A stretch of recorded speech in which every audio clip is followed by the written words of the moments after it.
All right, I'm gonna tell you how I was released from prison after 26 years in federal prison, so y'all understand how this thing is and how rough it was, so the youth don't think it was nothing nice about this. All right.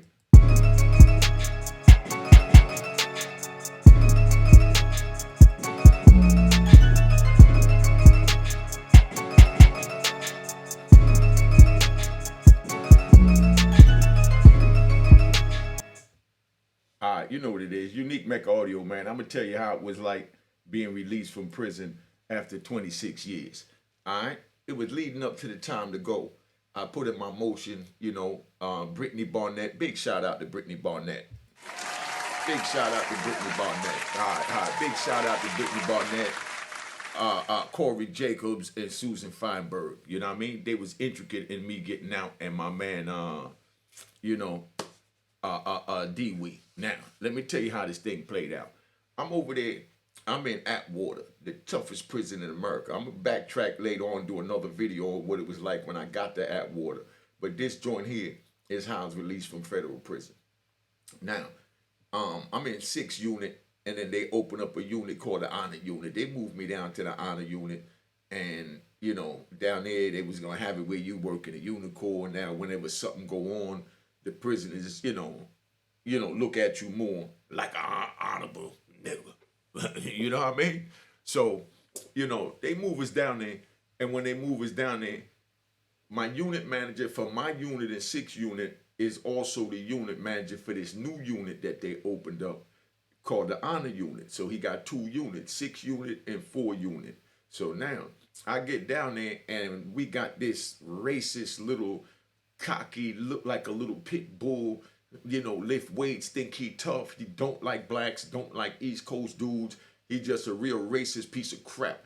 I don't even know how he got the job like that. I heard that he done jumped out there and made a couple of inmates have to whoop him. He was that type. And I was that type of convict that didn't play those type of games. And I ain't had no problem because my hands was, it was unisex. You know what I mean? They were unisex, meaning I whoop on a man and I whoop on a man that, think he tough, but it's really a female. You know what I mean? And that's what this dude was, my case manager.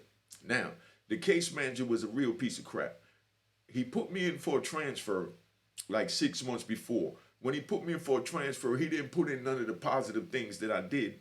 And he downplayed, my role as far as how I've been doing. And by him doing that, when it gets to the region and, they see it, of course, I know they're going to deny it. You know what I mean? Because I asked him for a copy of it. He wouldn't give it to me. So I went to the unit manager. Unit manager gave me a copy. When I got a copy, I looked at it and I saw he didn't mention nothing about the over 100 and plus awards and certificates I got. None of my trades I got. He didn't mention nothing in it. He just said, oh, his points is low enough for him to go to a medium.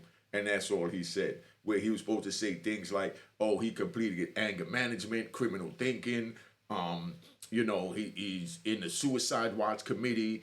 He works good on his own. You know what I mean? He got over 100 awards and programs from educational classes over the last 26 years. He's a good inmate. These are the things supposed to go in it. But all he said was he's eligible to go to a medium. So once I seen it, I said, man, I know they're going to deny this. So I reached out to my peoples and on the street, and I tell them to call up to the region to ask them if they could add in these things that we was gonna send them a copy by email or physical, thing for them to get it. So now they say, nah, whatever you want to do, you got to give it to your case manager. So we trying to explain to them that it was the case manager that screwed it off in the first place. So if he wanted to put it in, he would have put it in it. And then they telling me, well, exactly. So if he didn't want to put it in, he didn't want to put it in it. And I said, yeah, but don't you need that in it? He said, yeah, but it's his discretion what he want to do. So I said, it's his discretion to just screw off my transfer, And they basically was telling me like, yeah, So I said, okay. So I see how this going to play out. So now I waited, then they denied it. So when they denied it, I go to the unit manager and I tell the unit manager what happened. The unit manager couldn't believe it. He said, but there's nothing I could do. This dude is an asshole. Everybody been complaining about him from other units. So they, he been getting beat up in other units. So they put him in the honor unit, figuring that y'all are more temperament and won't put your hands on him because he just won't change, So my unit manager said, well, just get moved back to my unit And once you get moved back to my unit, then I could resubmit your paperwork and do it the right way and get you to Butler, North Carolina, which is where I'm trying to get to. Because, you know, my uncle in my connect, he died of cancer, David Hyatt. Big shout out and rest in peace to David Hyatt. Big shout out to David Hyatt. All right? If y'all don't know who David Hyatt is the one that started R. Kelly. You know, I'm going to do a whole joint on David Hyatt because I'm in contact with his son. That's my little nephew.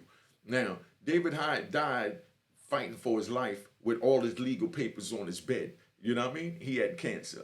You know, so he died when they found him. He had all his legal papers spread out on his bed, and he died fighting for his freedom. Those are the type of men that I deal with, so you understand. Those are the type of men that raised me that I came up with, so you understand. That's my uncle. Big shout out again to David Hyatt. Big shout out. So now, all right, relax. So now we sitting there and he tell me move down there, but I had a single cell pass, but I had to get a single cell. Now, the way these prisons is run is, especially out west, you got, you know, crew cells. You got gang cells. You know what I mean? You got geographical cells. So you got a DC cell, a Chicago cell, a Dirty South cell, a Serrano cell, a Border Brothers cell. You know, they got all types of cells, and only people from there move in. So if somebody go to the hole, the police would lock the door, don't put nobody in that cell unless it's somebody from that gang that was originally in it, because the police play these, you know, racial politics as well. You know what I mean? So picture an empty cell is there and you get off the bus and you trying to move in and they tell you there's no cell. So you got to go to the shoe until there's a cell, or you got to find a homie in here that's going to take you in that got a single cell, you know, that don't have nobody in there, because we can't put you in that cell because that's a Serrano cell, that's a DC cell. You know what I mean? That's a Chicago cell. You know, come on, man. You know, but these are the games they play. So he told me to move back down there. There was no cells open because the joint was real crowded. And only way to get a cell was to get them to move somebody out of a single cell into a cell with one of his homies and then give me that cell. And that person might not be from New York. And they definitely not going to be willing to give up their cell to move in with somebody else, where now they have to live with another inmate, or, you know, another inmate, or, you know, they have to lose that cell to now make it a New York cell because I'm from New York. You understand what I'm saying? So they wasn't going for it. So I didn't want to cause no problems. I could have had it done, but, you know, that's called institutional hot. You know what I mean? If I was to go push the issue to the unit manager, man, I don't care what you do. You need to just find me a cell, dog. You know what I mean? You got suckers that do that. But, you know, by doing that, that's being institutional hot. Because bottom line is, if you want that cell, you go down there and you can do one or two things. You can either buy the cell or you could go and fight for the cell. And you're going to lose, you know, the fight for the cell, because all their homies is going to jump in, or your homies going to jump in, and now you're going to cause a whole bunch of other men, you know what I mean, to screw off their bid, because they're not going to have you go at another race and not hold you down, go at another car or not hold you down. So you got to pick and choose the battles you want so that you don't wind up being what we call in prison a crash dummy. You know what I mean? That's a crash dummy move. Because if I was to go tell them, nah, I want the cell, put me in the cell, you better put me in the cell, they would have had to do it. But now they do it, and then I get down there, and then now whoever cell moved out, all they homies is going to push up on me and say, yo, New York, that's foul, son. We're not going for that. You got to get up out of there. I don't care what the police said. You understand what I'm saying? They're going to take their stuff, move out the cell, go wherever the police tell them, because they, believe it or not, they respect the police and they call. You know what I mean? But we govern our own in prison. So now, when I move down to the cell, all of them going to come pile up on me and tell me, yo, you got to give up the cell. Now, here I go tell them, nah, that's my cell. The police gave it to me. It's a government cell. The government this and the government that. That's hot shit. Let's get that right. That's being hot. You know what I mean? So to prevent the homies from going into it, I just sent word down there that, yo, I got $200. I'm trying to buy a cell, man. I need a cell down there. So now they checking other races to see who want $200 to either play a ticket, get high, or do whatever they need to do. Maybe even send a couple of dollars home to their daughter for their birthday, and then they'll give up their cell and go tell their homie, let me move in with you so I can make this $200, and I'll give you $100 out of it to let me move in. That's how the prison politics work. Y'all pay attention. That's why I say this game to be sold, not told. Cash App on the screen. You know what I mean? Come on, dog. Now, hit the like button and the share button. So now I wouldn't do no institutional hot shit like that. So now I'm down here stuck with this dude. And the unit manager said, well, when a cell open up or you find a cell, I'll move you down there. But once you get back to your 6 unit from this 4 unit honor unit with this racist case manager, I'll put you in for a transfer. So now I'm sitting here patiently waiting. And the homies is checking to see if they can find me a cell and doing it the proper institutional way. And, they couldn't find no cell. So I see the unit manager in the yard one day and I said to him, yo, what's going on with the move situation? You still gonna transfer me? And he said, yeah, you just get down there. You know what I mean? And I said, all right. And like I said, I ain't gonna tell him just move me down there. So now I'm waiting. So I go back in the unit and the case manager is in there and he looking all crazy. So, I know the unit manager didn't say nothing to him, but he's just doing that because he's trying to get me to jump out there because he know I'm aggressive, don't go for nothing type dude, and he just looking for problems. That's how this little racist case manager was. So I go back down there, and then we go back out to the yard, and when we go to the yard, it's a big fight. Dudes out there arguing, me and a couple of dudes, and I try to get involved and tell them, come on, dog, we don't need to do this. And you do this, you're going to get everybody locked down. And you're fighting your homie. You know what I mean? And it's over some bull crap. You know what I mean? You told me yourself that it's over bull crap, but you're telling me it's what? The principle of the thing. Remember that? Go back and watch that video. I don't remember what number it was, but I got a video called The Principle of the Thing. So the principle means, you fighting for bullshit. You know what I mean? So, they leave it alone. They go in the unit. Then they get to fighting anyway, and they get to stabbing each other.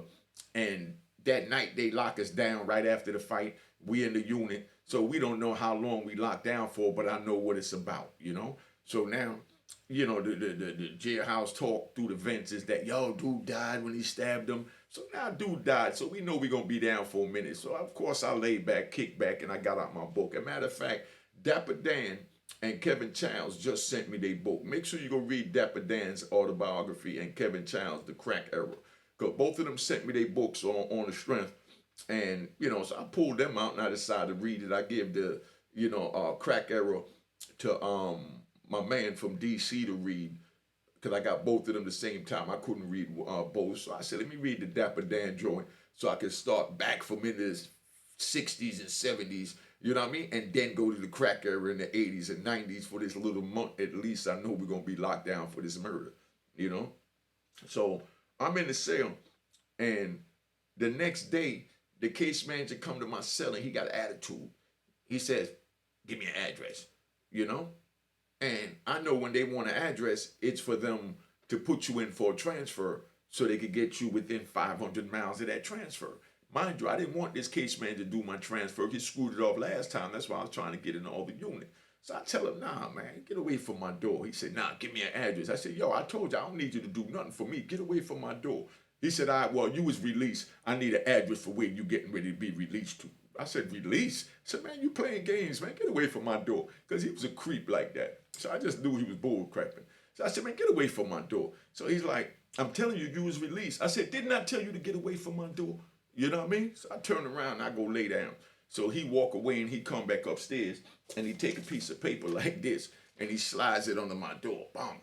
So when he slid under my door, I look at the paper and it was the release order from the judge saying that I was finally released after 26 and a half years in federal prison and fighting for my life. I filed over 100 motions, all got denied, but they all said you should be released, but there's no vehicle to allow your paperwork in front of court, which is called jurisdiction. So we don't have jurisdiction to hear your motion to release you, but you should be released. They told me that for over, a decade and a half.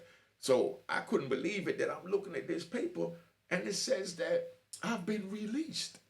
So I looked at him and he's staring at me and he's waiting for an emotion and my face is tight because I'm still not comprehending it, but I'm understanding it. You know what I mean? So I said, all right, now get away from my door.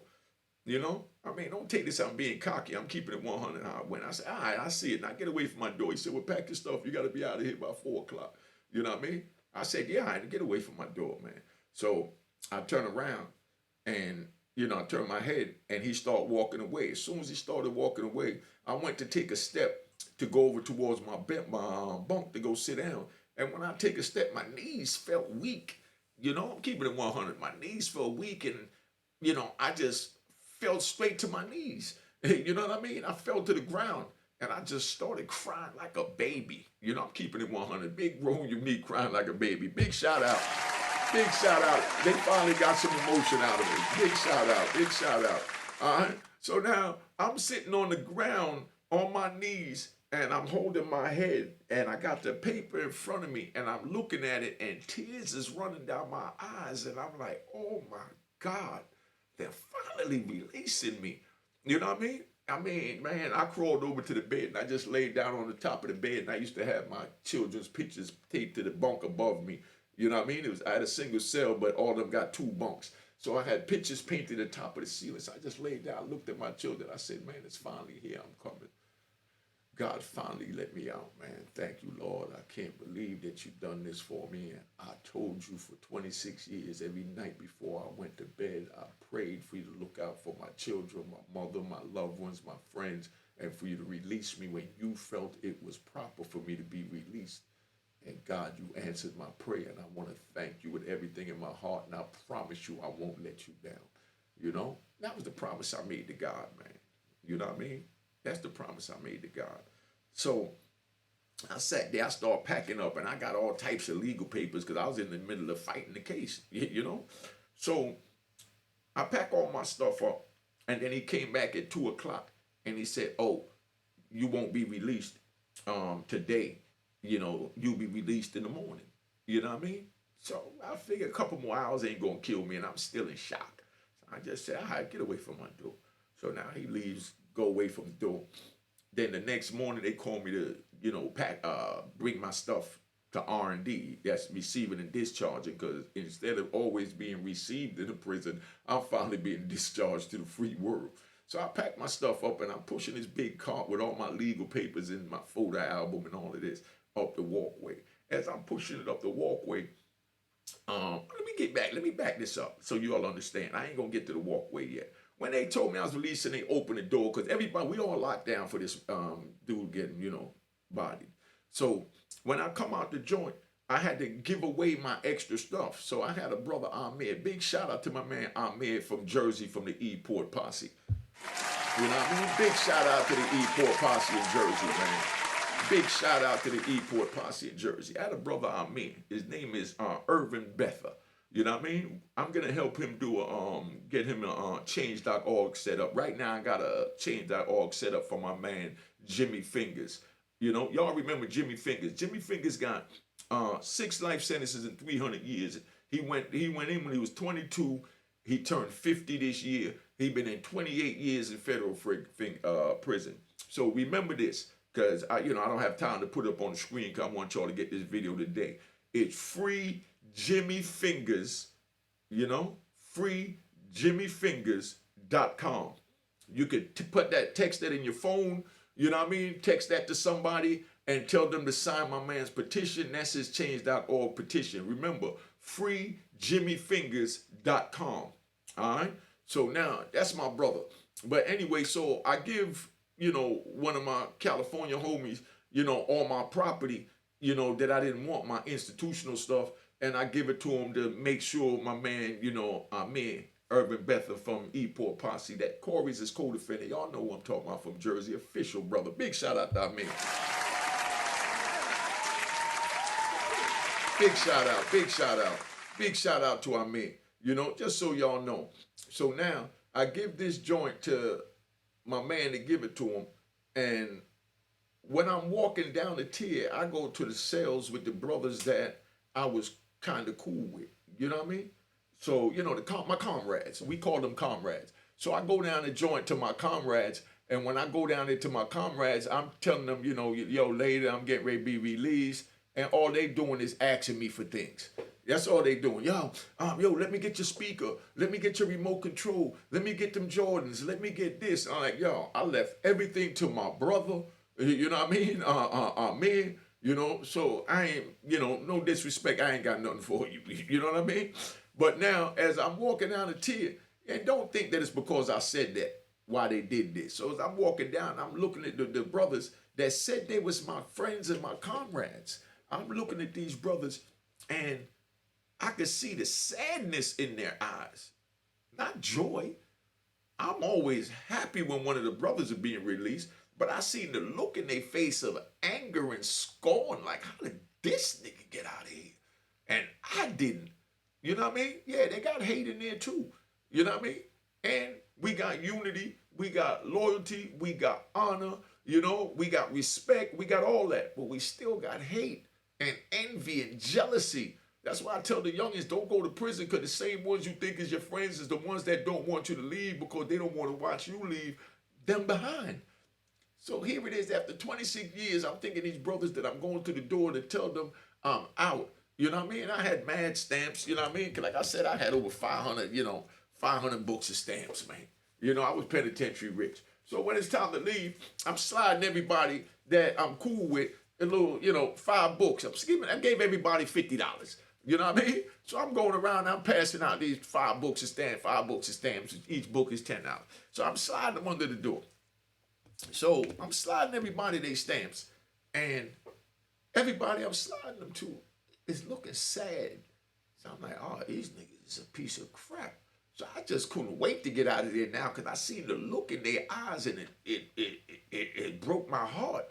Where I'm thinking they would have been happy because they watching me go to the law library, even though they was teasing me. Just to let you know how it was. They used to tease me and be like, oh man, you ain't going nowhere. Why you going to the law library? Man, you got 300-something kilos of crack cocaine, nigga. You got all the murders on your case. You got this and that. You know what I mean? You done stabbed the police back in 95. You done went to ADX. You was selling dope half the time you was in prison. It took you over a decade to get your life together. Man, you wasted your time. Let's go to the yard and smoke this joint and drink this white lightning. I'm like, nah, dog. I'm going to the law library. And they like, law library, man, what you think? You getting out of prison? And this is how they used to tease me. And, I used to suck it up, and no disrespect. Now they calling me Collect. Big shout out to the Collect phone call. Big shout out to the Collect phone call. All right, big shout out. Now, let me tell you how real I am so y'all understand how this thing play out. Now, these same brothers that I saw the look of envy, anger, scorn, hate, jealousy, you understand? They call me Collect. And I accept their cause, and I do whatever I can for them, because I know everybody is not, as honorable as I am. You understand what I'm saying? But if something would have happened in that prison, those are the brothers that went and got the knife and came with me. You know what I mean? If anything happened, these are the brothers that's going to fight for my life. But they just didn't want to see me go free with my life.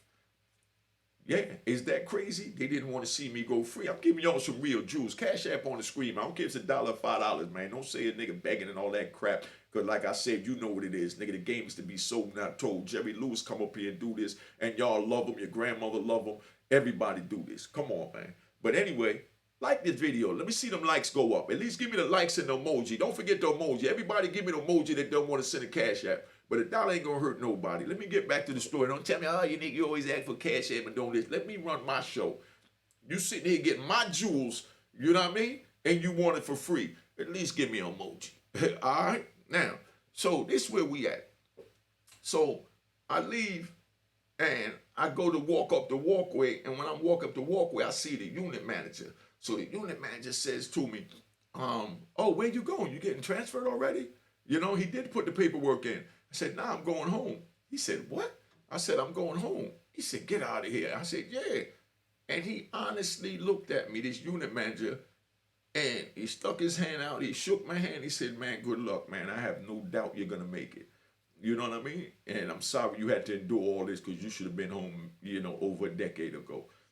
I said, man, thank you, man. And I went to push my stuff, and I get down to R&D, and I'm thinking, man, I'm getting ready to go. I guess they're going to give me a plane ticket, or I got to take the bus all the way from Cali. But I don't care. I'm free. I'll walk from Cali. You know what I mean? You ain't going to walk from Cali. They tell you free after 26 years. So I go downstairs ready to leave, and they put me in a holding cell, and they asked me what I wanted to mail and what I could carry. And I said, man, I'm mailing all this stuff home because, like I said, I'm penitentiary rich. So these are the stamps I got left over after I gave out all the stamps, and I saved about 50 books. You know what I mean? To mail out the boxes that I had. So they mail out the stuff, and I'm sitting there waiting. Then I see these dudes come in like a forest green shirt, a police shirt, and gray pants and shiny boots, and no disrespect, they was Latin. You know what I mean? In other words for that, they was like Mexican or Guatemalan or whatever it was. You know, I see them come in and they got the chains and shackles and all this, and they come open my cell and they told me, you know, you have an immigration hold. I said, a what? They said an immigration hold. I said, man, I've been here since I was 7 years old. My father became a citizen when I was under 18. I became a citizen. What are you talking about, immigration hold?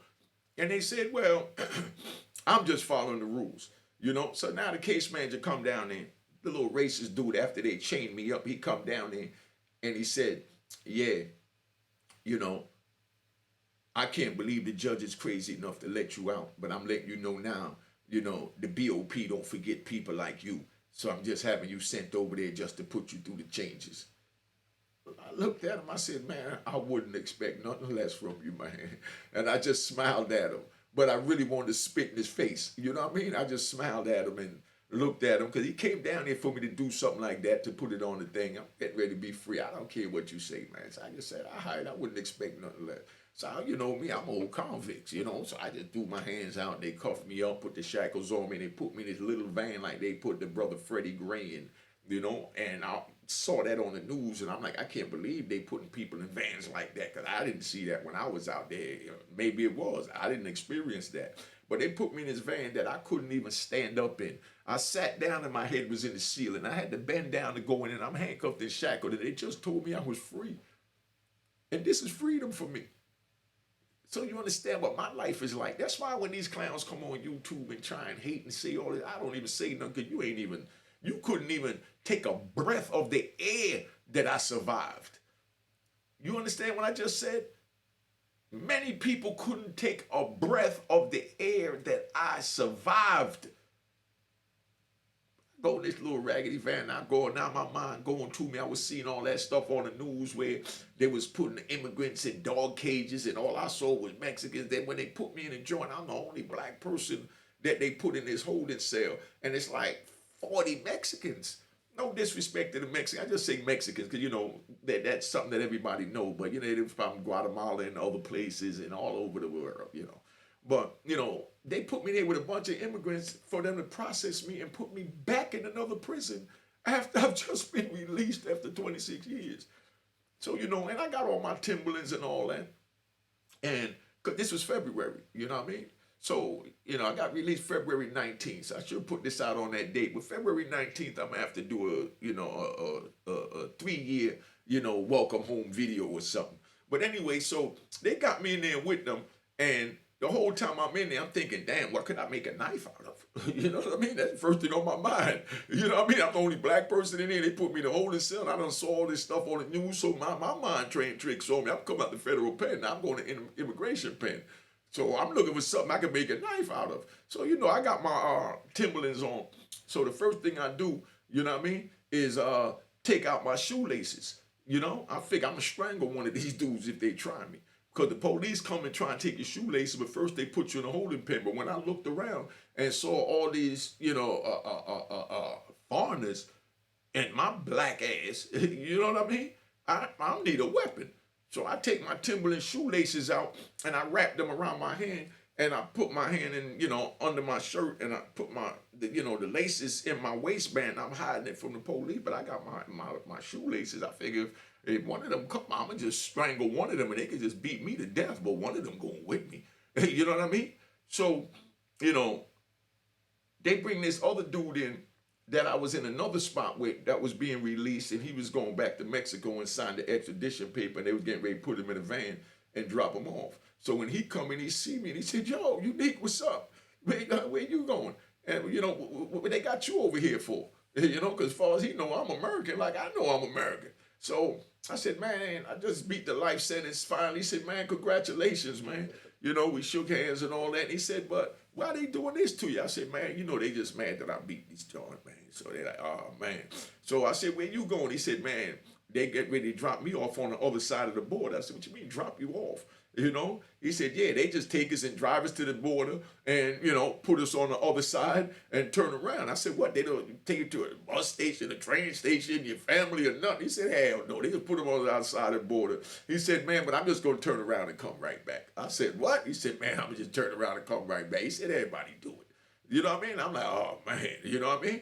So now he tell a few of the brothers that were in there who I am and, you know, what I went through and, you know, how I ran with everybody and, you know, got along with the Serranos and Border Brothers and, you know what I mean? And Daniels and everybody. And this is all of their gangs in there. So, you know, they showed me love.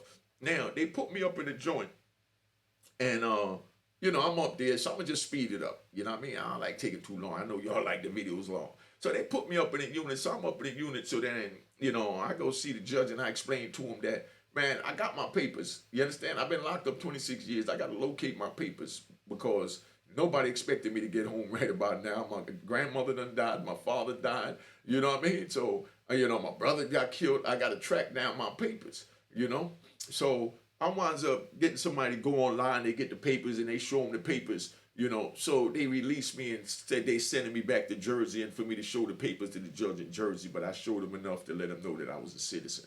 You know, so they sent me there, but they said, you know, you got to go to Jersey and take care of that, you know, up New York area, you know. So I said, all right. So now, my lawyer comes, you know what I mean? That's a crazy story. My lawyer comes to pick me up, right? You know, and she's white, you know. So she comes and pick me up, and she said, oh, I got to stop off at my house first. You know what I mean? So she goes to a house and I get out the car with her to go in the house. It's the first time I'm a free man. It's just starting to get dark. So she's like, you know, yeah, me and my boyfriend live together. I said, oh, okay. So now she ring the doorbell, nobody answer. She knock on the door, nobody answer. So then she said, hold on, you know. And she went to take her shoes off. You know, look at the shit I go through. She go to take her shoes off and she's removing the screen from the front window in the living room. And I said, what you doing? She said, nah, we be leaving the window open because I didn't get a chance to get my key cut yet. I said, what? She said, man, I gotta, you know what I mean? I said, get up out of here. So she was climbing in the window, you know, and I said, hold up, man, I just come out of jail for 26 years. I don't want nobody to look out their window and think me and you burglarizing nothing. You get me locked up out here in California. You know what I mean? Big shout out to California. Big shout out to California. You know what I mean? But calm down. So now I'm sitting there laughing. She got on a little skirt suit, you know what I mean? And she's climbing in this window. Stockings ripping on the window sill and everything. So she get in the joint. She let me in. I'm like, man, just get me to the airport. You know, so she had to get the paperwork right because she had to call the airport to book a flight. You know what I mean? Because they didn't know when I was going to be, you know, processed to be released. So she had to book a flight and do this and that. So we had a little time to kill. So she asked me what I wanted to eat. What I want to eat, and I've been locked up 26 years. Y'all gonna bug out when I tell you, but I'm gonna keep it 100. You know what I mean? She said, you want to go get some seafood? They got a real nice seafood joint down here. You know, we in Cali, we got the best lobster tail and da-da-da-da. And I looked at it, I said, man, yo, for 26 years, every Wednesday, they gave us this little small, thin little burger. You know what I mean? And I love me a good hamburger and french fries. You know, I used to have to, you know, take my little penitentiary stamps to the kitchen. You know what I mean? And buy 2 and 3, 4 and 5 of them burgers to put them together to get one decent burger. So I said, man, I just want a quarter pounder with cheese, McDonald's. She cracked up laughing. She said, oh, you serious? I said, matter of fact, I want a double quarter pounder with cheese. Big shout out to McDonald's. Big shout out to McDonald's. That's all I wanted was a double quarter pounder with cheese, man. You know what I mean? I ain't want no lobster. I ain't want no 10-ounce steak. I just wanted a double quarter pounder with cheese. You know what I mean? And a McDonald's apple pie. You know what I mean? I've been having a taste for that for 30 years, man. You know what I mean? The whole time I've been locked up, that's all I dreamt about once I saw one of them prison hamburgers. So she take me to the joint, we eat that, then she take me over to the airport. We get to the airport, and all I got is my prison ID. I ain't flying a plane since who knows when. So when I get out the car, she's handing me all these masks. You know what I mean? And I seen it on the news with the pandemic and all that, but I didn't believe all of it was going on because don't forget the time the President of the United States was saying it's a hoax. You know what I mean? So we in there, we not wearing masks in there. The police not wearing masks in there. You know what I mean? But that's because we haven't been out in the world, so nobody could contract it. But the police was going out in the world. But when they came in, they didn't want to put us. They didn't want the police to wear masks because they didn't want, you know what I mean, to spend the money to buy the mask for us. Because at this time they wasn't giving nothing out. Remember, this is when the pandemic just started. This February 2020. You know what I mean? In January they was having a thousand, deaths a night in New York City alone. You know what I mean? And every time you look at the news, they got a map showing you how many thousands is dying all over the country. But the president telling us it's a hoax, man. So of course we in there, we say, man, it got to be a hoax because they ain't giving us no mask in here, and police ain't even wearing no mask in here, But I tell you some stories. You want to know what happened while I was in there during the time of that joint. You know what I mean? Because there's some crazy stories I went through with that in the immigration holdover with toilet paper. You remember when they didn't have no toilet paper on the street? You know what I mean? They ain't had no toilet paper on the street, but look how this play out. They ain't got no toilet paper on the street, so I was a head orderly. So here go the female police used to come by, and they trying to talk to me on nice, knowing dude been down 26 and a half years. And, they wanted me to give them toilet paper. They was actually taking immigration toilet paper, putting it in their knapsack, and taking toilet paper home from the prison. Because we had so much toilet paper because, they was giving that stuff out before that. So it was warehouses of toilet paper in the prison, but they wasn't none in the stores in America. You understand what I'm saying? Well, they could have just went to the prison and took the toilet paper. But they didn't want nobody knowing, but, they've been cutting courses and corners. So I'm giving the females toilet paper, you know what I mean? And they bringing me cigarettes and things like that. We did what we did. But anyway, so we go and I get on a plane, and when I get on the plane, everybody's wearing a mask. I've never seen anyone wear masks. You know what I mean? I remember, no disrespect, when Iraq, gas Kuwait, and they was running around talking about getting gas masks. I was on the streets for that during that first Gulf War. You know what I mean? Well, I've seen all this on the news. I never fathomed this will happen in America. Not in America. You know what I mean? And now everybody's wearing a mask. I said, oh, man. So when I get there, we fly it from there, from Cali up to Newark. So when I get to Newark and I get out the airport, now, I'm in big ass airport. I ain't been in the airport unshackled. As a matter of fact, I ain't even been in an airport, to be honest, set foot in the airport. I went to airports where I got on the plane and then they took us off in the prison section of the airport. But I never been in the public section of an airport. So now I get off and I'm looking around for a phone booth. A phone booth, just to show you how this was tripped to me. I'm looking around for a phone booth, and I see an orderly in Newark pushing a little yellow cart and a broom. And I said, yo, he's a black dude. I said, yo, excuse me, where the phone booth at? Dude looked at me and said, phone booth? I said, yeah, phone booth. He said, oh, what, you just coming out of prison or something? You know what I mean? He laughing. And I said, yeah. He said, for real? He said, I thought you was joking when you asked for a phone booth. He said, anybody asked for a phone booth over decades? I said, what? I said, man, I just need a phone booth. I need to call my people, let them know that I just landed. I just came from California from prison. And I even showed him my prison ID. He said, man, they don't have no more. There's no more telephones in the airport that you put no dime or no quarter in, my brother. You know what I mean? He said, but here, you can use my cell phone. So he gave me the cell phone, and I called my people and told them, yo, I'm here, da-da-da-da, and where I was at. So the dude said, hold up, man, I got to talk to you, So he walking me to where I'm going to go meet my people, and he's asking me, he said, man, you really been down that long that you thought it was an airport, a telephone in here? He said, yeah. He said, man, they took those away a long time ago, I said, so how do people keep in communication when they come to the airport? They got to call their family, say they left. He said, everybody got telephones now. I said, everybody got telephones? He said, yeah. I said, get out of here. He said, yeah, there's no more. I said, okay. So we go out, and I see my peoples on the sidewalk. And when I see them on the sidewalk, I'm nervous walking up to them because I haven't seen them free without guards watching me, have to sit across from them, give them one hug and one kiss and sit down. So I walk up, and I didn't even, I'm just keeping it 100, man. You know how you see on, TV where people run and grab their family, all excited and all that. Don't forget, I'm, 26 years I've been living like a warrior. So my emotions is not even there. So my daughter come running to me to hug me, and I'm looking, and it's like a dream. But I'm just standing there. I couldn't even take a step towards her. So she came and jumped in my arms, and I held my daughter, man. It felt so good, man. I mean, and the crazy part is, man, I'm so used to concealing my emotions that I couldn't even cry when I was holding my daughter.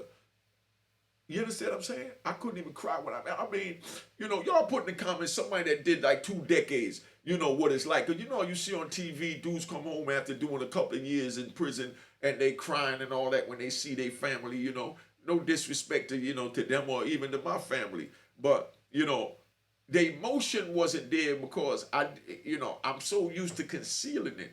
So I'm just holding it. She said, "Oh, Daddy, I'm glad you're home." And I'm telling her, "I'm glad I'm home too, baby." But I'm holding it. I'm a little nervous to even hold it. I'm looking around for God to be looking over my shoulder. You know what I mean? Or them to tell me, "Back up. You can't do that." You know what I mean? And, I mean, y'all, let me just end this because I'm about to get emotional. You know what I mean? Just even thinking about that, they done screwed my mind up so much. So if you youngins think this was a sweet ride for me, you got it really messed up. I'm really getting emotional right now. Just even thinking of, I didn't even know how to express emotions of freedom. You know what I mean? The same way I told you when that racist case manager came to my door, I told him, get away from my door with a straight face. You understand what I'm saying? Because that's how I've been living for 26 years. And then, when I turned around to walk and I went to take a step, my knees fell from under me. And that's when the tears of joy that I'm finally free came out. But I was able to conceal my emotions for that moment, which he thought that I couldn't, because I guess everybody else he's seen might have been so happy with him, but I know he a piece of crap, and I couldn't let him see me in my joyous moment. I wanted that to remember me in my gangster moment. You know what I mean? That's how I get down. I wanted him to remember me as the gangster that I am, period. You gave me a hard time while I'm in there, so I want you to go back and tell none of this staff member, "Oh, he cried like a baby." You know what I mean? No, I would never let him see that. And yes, I cried. I cried plenty of nights in the cell. Plenty of nights I just laid down, looked at my children's pictures and just cried, but there was no one there to see it. So that's why when I got home and I got with my daughter, I didn't even know I was supposed to cry. I didn't know I was supposed to cry. I'm holding in the tears because I've been doing it for 26 years. So I'm holding in my tears instead of letting them out for my daughter. Man, hit the like button, man. Hit the Cash App. I'm giving us $1, $5, whatever, man. Let's keep this thing going. I'm giving y'all jewels you ain't never going to get. You know what I mean? You can't get no more realer than that. All right? So let me tap out, man, and let y'all know what time it is, because this is where we at. All right? At the Mecca. Just so you know. All right? We never going to give up. We going to keep it rolling. Because this is how we do. Hi guys, welcome to Platinum Cuisines. We're located in Freeport on the Nautical Mile. Just wanted to introduce my partner, Amy. Hi guys, how are you? And this is my sister-in-law, Diana, another partner. I just ask that you come support our minority-owned business. We serve Asian fusion, Caribbean cuisine, and we have a beautiful restaurant located on the Nautical Mile in Freeport, New York. And we're asking that you come check us out and also make sure to tune in to Mecca Audio TV.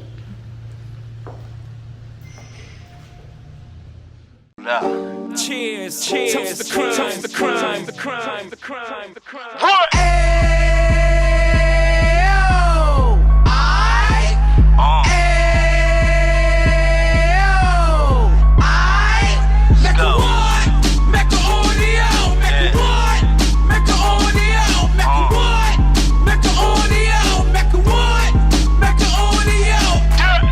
Fresh out the Jan of 26. He back on the strip, getting back in the mix. What he mentions a gift. You stand up 10 toes down, and I suggest you pay attention to this.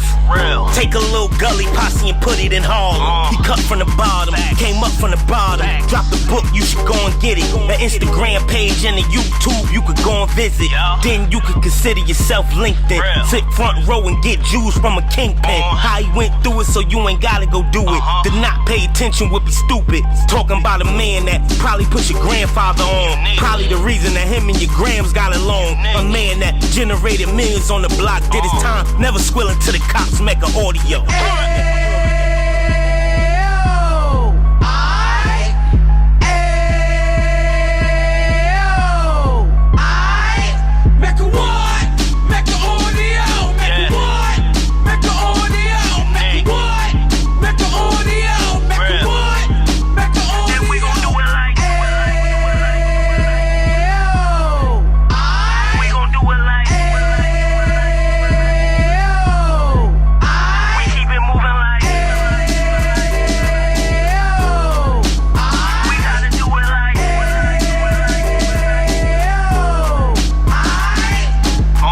Get it live like 2 G's in the 90s. Drop top beamer so shiny. I let shorty go, she was whining. Treat her like my past, she behind me. Spend a couple bands on the Dapper Dan. You be back again, getting green like a Packers fan. No cap, it's a raw in Uptown. They be horn Uptown, Dominican bust downs. Now we on the positive, we got a lot to give. Now he trying to stop the kids from being inoperative. So take heed, homie, lend a ear. He started in Uptown, he gon' finish dead. But now it ain't about selling drugs, buying cars. It's about buying property to make the community ours. So we can give back to the youth them. Cause they the truth them. And bless up to all the road men.